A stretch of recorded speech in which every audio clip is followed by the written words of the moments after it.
नमस्ते दोस्तों, स्वागत करती हूँ अपने YouTube चैनल पर। आप लोग के सामने एक कहरमा नाच गीत सुनाने जा रही हूँ। अच्छा लगेगा तो वीडियो को लाइक सब्सक्राइब शेयर जरूर करिएगा। कमेंट बॉक्स में बताइएगा हमारा गीत कैसा लगा। टूटही मड़ैया घबराए मोर जिया, घरमा आइल बा कॉलोनी बनवाइला पिया। टूटही मड़ैया घबराए मोर जिया, घरमा आइल बा कॉलोनी बनवाइला पिया। घरमा आइल बा कॉलोनी बनवाइला पिया। यही मड़ैया में कैसे हम रहिला, कैसे बताई कितना दुख सहिला।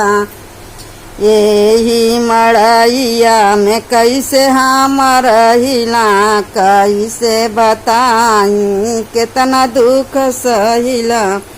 एक एक दिन हम कटिला कैसे, घरमा आइल बा कॉलोनी बनवाइला पिया।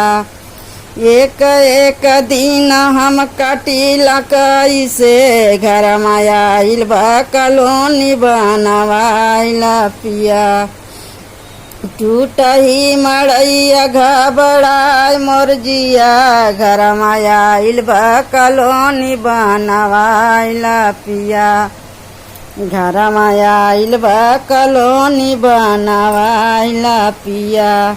बतिया न मनबा चली जइबो नैहरवा, बतिया न मनबा चली जइबो नैहरवा।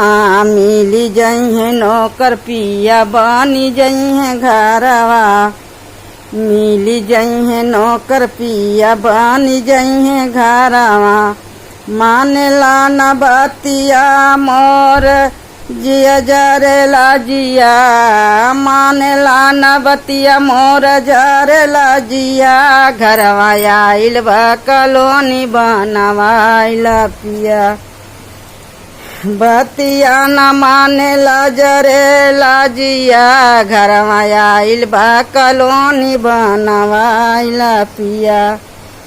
घरमा आइल बा कॉलोनी बनवाइला पिया। टूटही मड़ैया घबराए मोर जिया, घरमा आइल बा कॉलोनी बनवाइला पिया। टूटही मड़ैया घबराए मोर जिया, घरमा आइल बा कॉलोनी बनवाइला पिया। घरमा आइल बा कॉलोनी बनवाइला पिया। घरमा आइल बा कॉलोनी बनवाइला पिया।